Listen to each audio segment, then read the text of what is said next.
मुरली अमृत की धारा है धारा, जो देती दुखों से किनारा। मुरली अमृत की धारा है धारा, जो देती दुखों से किनारा। भूले जीवन में हो जाए शिव बाबा मुरली में समझाए। भूले जीवन में हो जाए शिव बाबा मुरली में समझाए। ओम शांति। आज की तारीख है 8 अप्रैल 2022 की साकार मुरली। बाबा के महावाक्य।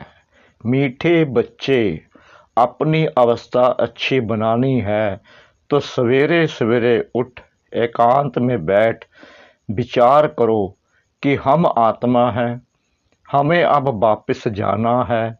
यह नाटक पूरा हुआ। प्रश्न: पूरा पूरा बलि चढ़ने का अर्थ क्या है?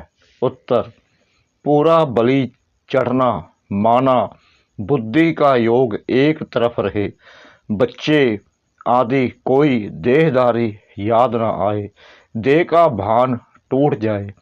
ऐसा जो पूरा बलि चढ़ते हैं उन्हें 21 जन्मों का वर्षा बाप से मिलता है। जो एक दो के नाम रूप में लट्टू होते हैं वह बाप का और अपना नाम बदनाम करते हैं। प्रश्न: बाप सभी बच्चों पर कौन सी कृपा करते हैं? उत्तर: कौड़ी से हीरे जैसा बनाने की कृपा बाप करते हैं। जो बच्चे कदम कदम पर राय लेते हैं, कुछ छिपाते नहीं, उन पर सत्य कृपा हो जाती है। गीत। किसने ये सब खेल रचाया? किसने ये सब खेल रचाया? किसने ये सब साथ सजाया? अपने आप सभी कुछ करके अपना आप छिपाया, अपना आप छिपाया। किसने कोमल कोमल प्यारे पौधे, कोमल कोमल प्यारे पौधे, धान पान मतवारे पौधे, इनके ऊपर आकर चिढ़ती। ओम शांति। जिन्होंने गीत बनाया है वह इनका अर्थ नहीं जानते हैं। तुम बच्चों को बाप ने समझाया है कि देखो तुमको कितना अच्छा वर्षा दिया था, अब तुमको रचा। स्वर्ग है नई रचना। दुनिया नहीं जानती कि स्वर्ग की रचना कैसे रची जाती है, फिर कैसे माया रूपी 5 विकार चढ़ जाते हैं। एक एक बात नहीं है नई दुनिया के लिए। सतयुग किसको कहा जाता है यह भी नहीं जानते, तो फिर यह कैसे जानेंगे? यह नॉलेज कोई भी शास्त्र में नहीं है। स्वयं परमपिता परमात्मा ही आकर नॉलेज देते हैं, जो नॉलेज फिर प्रायलोप हो जाती है। नॉलेज से राजयोग सीख राजाई पाई, बस इसको कहा जाता है स्पिरिचुअल नॉलेज। स्पिरिचुअल कहा जाता है स्पिरिट को, आत्मा को। सुप्रीम स्पिरिट कहेंगे बाप को। अनेक नाम दे दिया है, कहते भी हैं स्पिरिचुअल ज्ञान चाहिए। फिलॉसफी फिर शास्त्रों का ज्ञान हो जाता है। शास्त्र पढ़कर उनको जाना जाता है। परम पिता परमात्मा तो शास्त्र पढ़ते ही नहीं, उसको कहा जाता है नॉलेजफुल। मनुष्य समझते हैं वह अंतर्यामी है, परंतु ऐसे तो है नहीं। ड्रामा अनुसार जो जैसा कर्म करते हैं उनको वह फल तो मिलता ही है। बच्चों को कर्म अकर्म विक्रम की गति भी समझाते हैं। कर्म अकर्म कब होता है, फिर कर्म विक्रम कैसे बनते हैं। स्वर्ग में कोई बुरा काम होता नहीं जो विक्रम बने, क्योंकि वहाँ रावण राज्य ही नहीं, इसलिए कर्म अकर्म बन जाते हैं।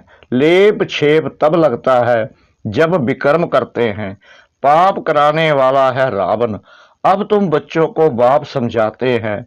मनुष्य तो यह नहीं जानते कि सतयुग में विकार बिगर कैसे बच्चे पैदा होते हैं। बहुत लोग कहते हैं विकार होते जरूर हैं, परंतु इतने नहीं। जैसे यहाँ भी सन्यासी गुरु लोग समझाते हैं, वर्ष में व मास में एक बार विकार में जाओ, परंतु बाप तो फट से कहते हैं बच्चे, काम महाशत्रु है, उन पर पूरी जीत पानी है, संपूर्ण निर्विकारी बनना है। वहाँ रावण ही नहीं तो विकार कहाँ से आया। सिख लोग भी गाते हैं, मूत पलिती कप्पड़ धोए। तो सब मूत पलिती है, यह किसकी निंदा नहीं करते हैं। जो जैसा होगा उनको ऐसा जरूर कहेंगे, चोर को चोर कहेंगे। ग्रंथ में भी बहुत समझानी लिखी हुई है। गुरु नानक ने परमपिता परमात्मा की महिमा की है। कहते हैं जप साहिब सुखमनी। बाप कहते हैं मुझे याद करो। जिसको आधा कल्प याद किया, वह चीज अगर मिल जाए तो कितनी खुशी होनी चाहिए। परंतु खुशी भी उनको होती है जो घड़ी घड़ी अपने को आत्मा समझते हैं।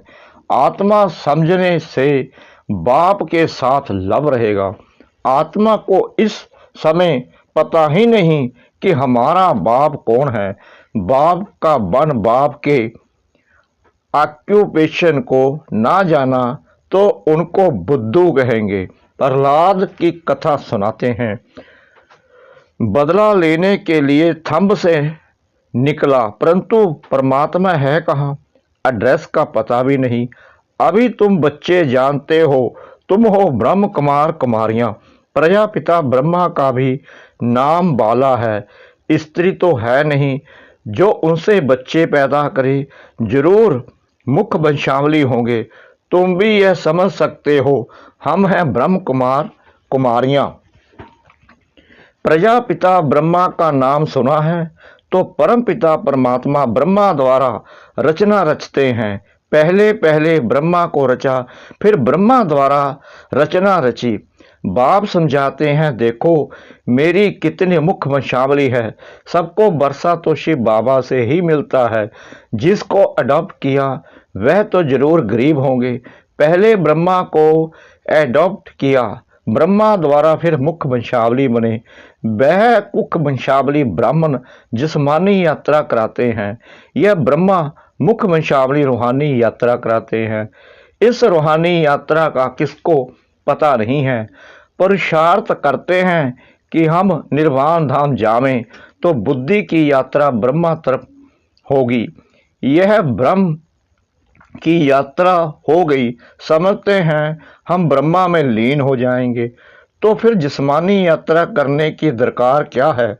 यात्रा है भी निर्वाण धाम की। उनको फिर ज्योति ज्योत समाया या बुद्धबदे से मिल गया, ऐसे नहीं कहेंगे। यह आत्मा यात्रा करती है, ब्रह्म तत्व में जाती है। यह है रूहानी यात्रा। बाकी सब है जिस्मानी यात्रा। उन्हों को तो मालूम ही नहीं है कि निर्वाण धाम कौन ले जा सकता है। अभी बेहद का बाप कहते हैं मैं ही सबको ले जाता हूँ। सर्व का पंडा बाप ही बनते हैं। सतयुग में बहुत थोड़े मनुष्य हैं, बाकी सब आत्माएं वापिस जरूर जाती हैं। राइटियस बात बाप ही बताते हैं। अब तुम हो सच्ची सच्ची यात्रा पर, हम आत्मा हैं। नाटक पूरा होता है, वापिस जाना है, यह पक्का हो जाना चाहिए। एकांत में बैठ यह ख्याल करो कि हम आत्मा हैं, बाबा हमको लेने आया है। यह चोला छीछी है। ऐसे अपने साथ बातें करनी होती हैं। इसको विचार सागर मंथन कहा जाता है।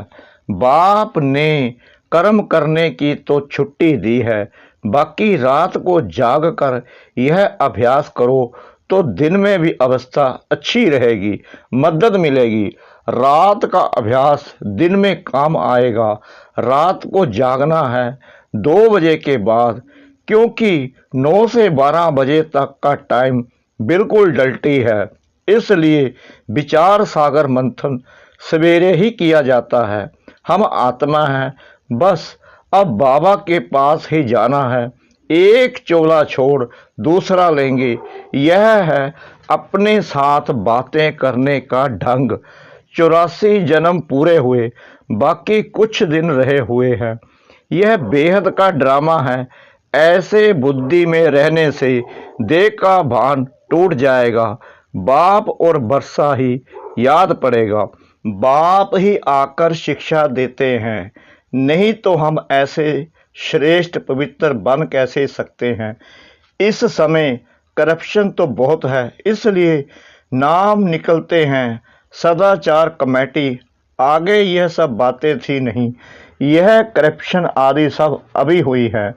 मिनिस्टर आदि बनते हैं तो कितने पैसे लूटते हैं, कितना भ्रष्टाचार करते हैं। सतयुग में होती है श्रेष्ठाचारी गवर्नमेंट। तुम बहुत श्रेष्ठाचारी बन रहे हो। वहाँ पाप का नाम नहीं होता है। बाप आकर स्वर्ग के लायक बनाते हैं। सभी जो डल्टी हैं उनको गुलगुल बनाते हैं।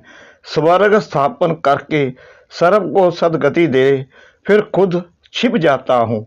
मेरा पाठ ही है सबको सदगति देना। मैं सारी दुनिया को क्या से क्या बनाता हूँ। यह तो मनुष्य भी कहते हैं लड़ाई लगेगी।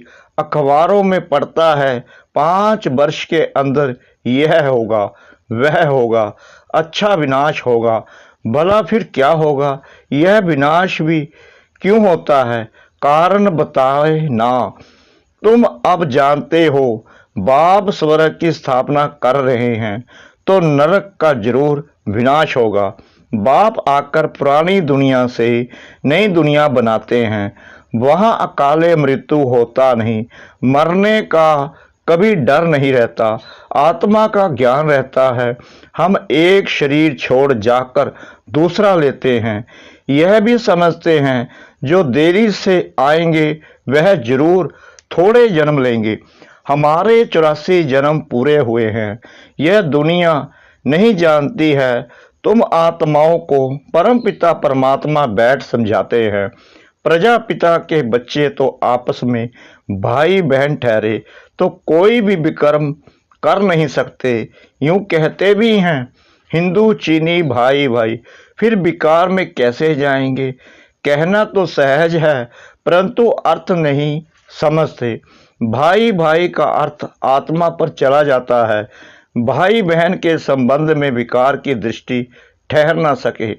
लौकिक संबंध में भी नज़दीक संबंधी से अगर शादी करते हैं तो हाहाकार हो जाता है। बाप समझाते हैं तुम सब देवी देवता सो श्रेष्ठाचारी थे, फिर भ्रष्टाचारी बन गए हो, अब फिर श्रेष्ठाचारी बन रहे हो। हम सो श्रेष्ठाचारी 16 कला थे, फिर 14 कला में आए, फिर भ्रष्टाचारी बनते बनते अब और ही तमो प्रधान भ्रष्टाचारी बन पड़े हैं। इस गोले के चित्र में भी क्लियर लिखा हुआ है। वर्ण का रूप भी बनाते हैं, परंतु उसमें चोटी ब्राह्मण नहीं बताते। ना शिव बाबा ना ब्राह्मण ही दिखाते हैं। बाकी देवता क्षत्रिय वैश्य शूद्र दिखाते हैं। तुम अब जान गए हो कि हम बाजोली खेलते हैं। अभी हम ब्राह्मण सो फिर देवी देवता बनेंगे, इसलिए देवी गुण धारण करने हैं। अभी वापस जाना है, फिर हमारे लिए सारी दुनिया स्वर्ग हो जाएगी। धरती को पानी मिल जाएगा। ऐसे ऐसे रात को अच्छी रीति विचार सागर मंथन करो तो दिन में बहुत मदद मिलेगी। अभी हम जानते हैं स्वीट फादर के पास जिसके लिए हमने दर दर धक्के खाए हैं, रास्ता कहाँ से भी नहीं मिला है।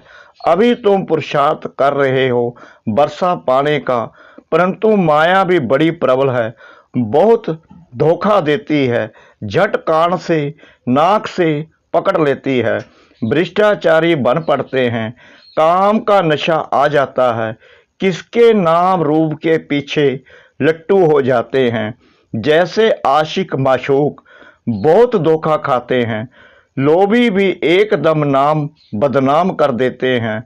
यह सब कुछ होता ही रहता है। बाप समझाते हैं, बच्चे योग में रहना है। अच्छे जो योगी होते हैं वह 4-5 दिन भोजन ना भी खावें तो भी उनको परवाह नहीं रहती है, बहुत खुशी में रहते हैं। अवस्था ऐसी रहनी चाहिए। देखना है मेरे में किसी चीज का लोभ तो नहीं है। एम रखनी चाहिए कि हम फुल पास होकर दिखावें। कल्प कल्पांतर की बाजी है, अपनी जांच करनी है।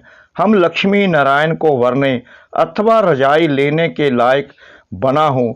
अगर कोई खामियां हैं तो वह निकालनी पड़े। खामियां छिपी नहीं रह सकती। अब तुम्हारा कनेक्शन है शिव बाबा से, किसको दृष्टि देंगे उठाने के लिए। बाप बहुत मदद करते हैं। ब्रह्म कुमारियां कहती हैं, यह हमने किया, हमने ऐसी अच्छी मुरली चलाई। यह अहंकार अवस्था को गिरा देता है। जो अच्छे अच्छे बच्चे हैं वह समझते हैं बाबा की मदद मिलती है। कईयों में तो माया प्रवेश होने से गिर पड़ते हैं। इसमें पूरा आत्म अभिमानी बनना चाहिए। द्रेह में दृष्टि नहीं जानी चाहिए। बाबा शिक्षा देते रहते हैं, सुधरते जाओ, माया का धोखा मत खाओ, नहीं तो पद गवा देंगे। उस पति को तो तुम कितना याद करती हो, और यह पतियों का पति जो तुम्हें अमृत पिलाते, कौड़ी से हीरा बनाते हैं, उनको याद नहीं करते। ऐसे बाप को तो कितना याद करना चाहिए। श्रीमत पर पुरुषार्थ किया जाता है। कोई भी बात हो तो पूछना चाहिए, बाबा मैं क्या अवगुण हूँ? देह का भान तोड़ना है। जो पूरा बलि चढ़ते हैं उनको 21 जन्मों का वर्षा मिलता है। पूरा बलि चढ़ने का मतलब है उसकी तरफ बुद्धि रहे। यह बच्चे आदि जो भी कुछ हैं उनसे भी बुद्धि हट जानी चाहिए। बाबा कहते हैं उसके बदले मैं तुमको वहाँ सब कुछ नया मिलेगा। कहते हैं भगवान की कृपा से बच्चा मिला।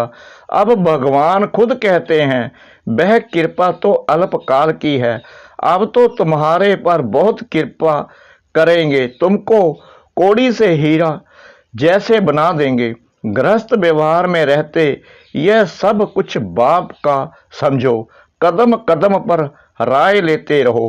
बाप ही राय देंगे, कोई उल्टा काम नहीं करने देंगे, भिखारी को नहीं देने देंगे। अविनाशी सर्जन से कुछ भी छिपाना नहीं है। कदम कदम पर पूछना है। बहुत बच्चे पूछते भी हैं, लिखते भी हैं, बाबा यह विकार सताते हैं। कोई तो काला मुंह करके भी बताते नहीं, छिपाते रहेंगे तो और ही काले होते जाएंगे। अच्छा, मीठे मीठे सिकला दे बच्चों प्रति मात पिता बाप दादा का याद प्यार और गुड मॉर्निंग। रूहानी बाप की रूहानी बच्चों को नमस्ते। हम रूहानी बच्चों की रूहानी बाप दादा को श्रद्धा भरी प्रेम भरी नमस्ते। शुक्रिया बाबा, शुक्रिया बाबा, शुक्रिया बाबा। इस मीठी मीठी मीठी मुरली के लिए धारणा के लिए मुख्य सार। नंबर 1, फुल पास होने के लिए जो भी खामियां हैं, विकारों का अंश है, उसे समाप्त कर देना है। किसी भी बात का अहंकार नहीं रखना है। नंबर 2, दृष्टि बहुत पवित्र शुद्ध बनानी है। कभी भी किसी देहधारी के पीछे लटकना नहीं। पूरा आत्म अभिमानी बनना है। वरदान, साइलेंस की शक्ति से बुराई को अच्छाई में बदलने वाले शुभ भावना संपन्न भव। साइलेंस की शक्ति से बुराई को अच्छाई में बदलने वाले शुभ भावना संपन्न भव। जैसे साइंस के साधन से खराब माल को भी परिवर्तन कर अच्छी चीज बना देते हैं, ऐसे आप साइलेंस की शक्ति से बुरी बात व बुरे संबंध को बुराई से अच्छाई में परिवर्तन कर दो। ऐसे शुभ भावना संपन्न बन जाओ जो आपके श्रेष्ठ संकल्प से अन्य आत्माएं भी बुराई को बदल अच्छाई धारण कर ले। नॉलेज फुल के हिसाब से राइट रॉन्ग को जानना अलग बात है, लेकिन स्वयं में बुराई को बुराई के रूप में धारण करना गलत है। इसलिए बुराई को देखते जानते भी उसे अच्छाई में बदल दो। स्लोगन, सहनशीलता का गुण धारण करो तो कठोर संस्कार भी शीतल हो जाएंगे। सहनशीलता का गुण धारण करो तो कठोर संस्कार भी शीतल हो जाएंगे। ओम शांति।